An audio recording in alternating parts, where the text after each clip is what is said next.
C'est la fin ici au stade TP Mazembe. Les Corbeaux viennent de nouveau chuter à la maison. Cette fois-ci, c'est face à Tanganyika, 2-1 en faveur des Corbeaux. Gilit Koba Mazembe qui a perdu d'abord lors du derby. C'était face au Football Club Saint-Éloi Popo. Mais cette fois-ci, Mazembe chute encore une fois de plus à la maison face à Tanganyika. Tanganyika qui vient aussi d'une défaite face à Desampé. Comment trouvez-vous cette équipe de la mine? C'est la mine qui n'est plus fort ou bien c'est Mazembe qui n'a plus de joueurs? En réalité, le TP Mazembe n'a plus du TP Mazembe, n'a plus du tout puissant par rapport à la casquette que nous le connaissions à l'époque. Le TP Mazembe est cette équipe-là qui savait renverser la vapeur. Aujourd'hui, nous n'avons qu'à voir comment Mazembe est en train de souffrir face à cette équipe de Tanganyika. Je précise ici que le TP Mazembe aujourd'hui, après la défaite contre le Popo, perdre encore contre Tanganyika, ça n'a jamais arrivé ici à la Kamalondo. Donc, c'est une nouvelle page de l'histoire qui commence à être écrite par le TP Mazembe. Perdre 2 matchs de suite à la Kamalondo, ce n'est pas l'image de Mazembe que nous reconnaissions à l'époque. Donc il y a des choses à se dire en réalité. Et la faute n'incombe pas nécessairement aux techniciens, à la Mindia qui est le numéro 1 du staff technique. Non, je pense aujourd'hui la faute est partagée au sein de cette équipe de Mazembe. C'est vrai, le staff technique a sa part de responsabilité. La deuxième part de responsabilité, l'effectif qu'a Mazembe aujourd'hui ne reflète pas du tout la grandeur du tout-puissant Mazembe Anglebert. Hormis l'effectif, il y a aussi l'aspect public, fanatique. Les fanatiques ne répondent plus comme auparavant et ils ne viennent que pour insulter l'équipe. Donc brièvement, le TP Mazembe Anglebert n'a plus de grands en termes de la pratique, en termes de la théorie, sur papier oui, mais la pratique sur le terrain c'est vraiment autre chose. Gulut, en quelques mots, l'équipe de Tanganyika, cette équipe qui a d'abord accroché Mazembe lors de la phase classique, c'était à la maison 0 but partout, même si Mazembe avait gagné lors de la phase retour ici à Kamalondo, mais cette fois-ci en play-off, Mazembe chute. Est-ce qu'on peut dire Tanganyika peut espérer au titre ou soit Tanganyika est en train de marquer les esprits en Ligue nationale de football? Tanganyika marque les esprits, comme venait de le dire en Ligue nationale de football. Saber Ben Djabria est en train d'abattre un travail de titan par rapport à la compétition. Il faut qu'on dise que l'équipe a perdu plusieurs matchs et ils se sont remis sur terre. Aujourd'hui, Tanganyika, après avoir battu l'équipe de Sangabalenda à Kinshasa, ils viennent débattre les TP Mazembe Anglebert. C'est vrai, les gens peuvent prendre cette victoire comme étant un fait de hasard, mais je vous dis, c'est énorme. Battre Mazembe à la Kamalondo, ce n'est pas une blague. Donc c'est quand même les champions. C'est l'équipe la plus titrée du pays. Donc Mazembe mérite un respect. Mais Tanganyika vient de faire pratiquement écouler CTP Mazembe Anglebert à domicile. Et aujourd'hui, c'est une équipe quand même qui a travaillé pour être au niveau où elle se retrouve actuellement. Rien de surprenant pour l'équipe de Tanganyika. Gulut Koba, avant de clôturer avec cette petite intervention, vous avez suivi les matchs, l'arbitrage, l'international Jean-Jacques Ndala. Est-ce qu'aujourd'hui on peut dire qu'il a été à la hauteur ou pas? Jean-Jacques Ndala, je ne dirais pas qu'il n'a pas été à la hauteur, étant arbitre international, que nous devons beaucoup de respect, mais seulement qu'il y a eu des petites erreurs d'arbitrage qui peuvent être humaines, comme on le dit, l'erreur est humaine, en termes peut-être d'accompagnement de ses assistants, parce qu'il faut dire aussi qu'il ne voit pas tout, parce que plusieurs fois son assistant a levé les drapelets et qu'il lui n'a pas vu. Donc je pense en international, il officie des matchs avec des oreillettes, il essaie d'écouter ses assistants. Ce qui n'est pas le cas ici. Ça ne sert à rien qu'on puisse crucifier Jean-Jacques Ndala, mais en réalité, il y a eu des erreurs d'arbitrage dans ces matchs Mazembe Tanganyika. Fabrice Chita, avant de clôturer avec vous, vous avez aussi suivi le match tant attendu Mazembe Tanganyika. Mazembe qui a perdu d'abord le jeudi, c'était face au Football Club Saint-Éloi Popo, le derby louchois. Par contre, on espérait aujourd'hui voir l'équipe de la mine se renouer avec une victoire. Par contre, c'est une défaite face à Tanganyika. Tanganyika qui vient aussi d'une défaite, c'était face au Daring Club Motema Pembe. Aujourd'hui, on peut dire c'est la mine qui ne s'améliore pas ou c'est l'effectif de la mine qui ne permet pas à la mine d'évoluer. Depuis que je suis journaliste, c'est la première fois qu'en Ligue nationale de football, je vois Mazembe perdre 2 matchs de suite. Et puis à la maison. On peut me dire tout ce qu'on veut, Mazembe qui perd en Ligue des Champions, Mazembe qui perd à Kinshasa. Il y a eu une époque où je pense qu'il n'y a pas 2 ans derrière, Mazembe est allé perdre à Kinshasa face à Renaissance, face à Vita, face à Rangers. Mais à Kamalondo, tu ne peux pas perdre 2 fois d'affilée. Non mais ça c'est désolant. C'est pas désolant, c'est inadmissible. Mazembe ne peut pas perdre 2 matchs à la maison. Les champions en titre d'ailleurs. Non mais sois sérieux, et tu perds contre qui lors de ton 2e match, Tanganyika? C'est un novice dans ces championnats.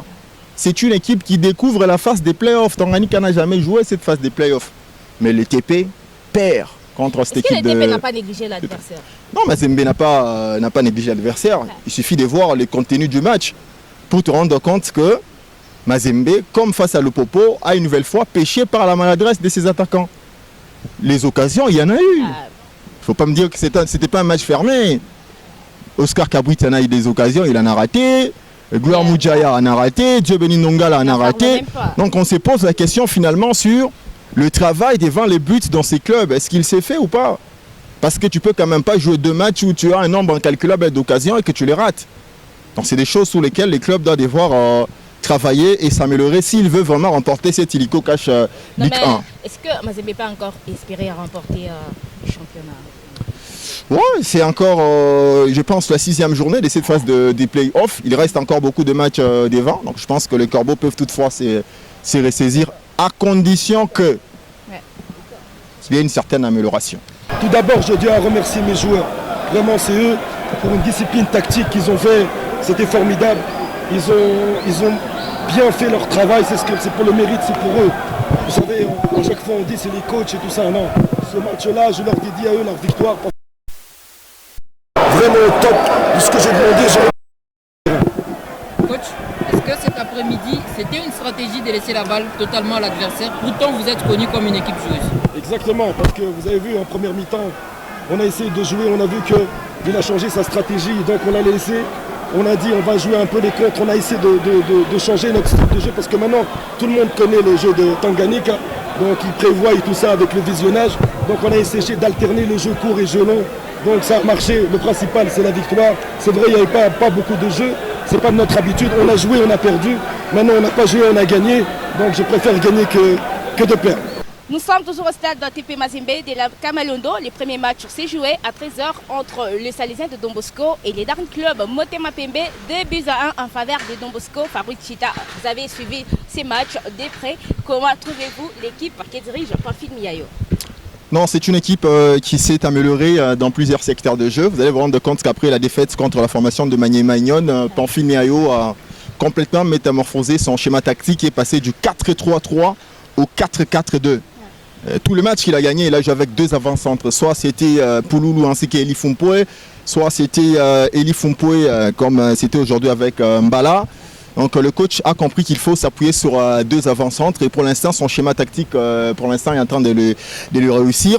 Mais il faut aussi reconnaître qu'il y a un élément que beaucoup de gens semblent ignorer.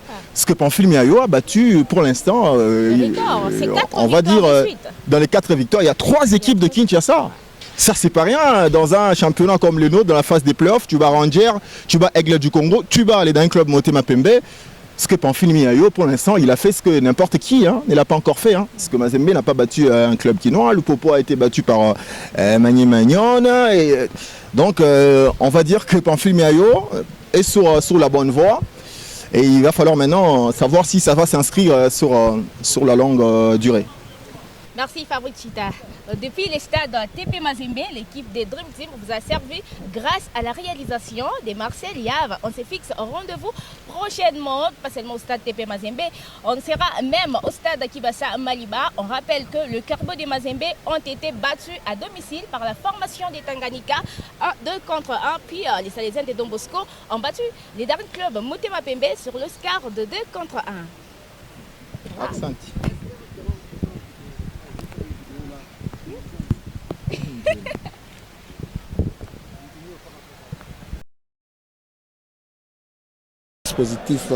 Ces dispositifs en place. Eux là, ils n'ont pas encore joué à ces positions, surtout l'arrière gauche. Kino, il joue mais pas à cette position. Donc moi je crois qu'ils ont été, ils sont à féliciter quoi. Coach, une victoire certes, mais avec 2-1, est-ce que vous êtes quand même déçu au regard du nombre d'occasions que vous avez eues dans ce match? Mais bon, la victoire est là. Je suis content par rapport à la victoire, mais un peu déçu par rapport aux occasions ratées. On pourrait faire plus que ça, on pourrait marquer par beaucoup de buts ce match-là. Coach, nouvelle victoire, on peut dire que Don Bosco peut quand même être en confiance.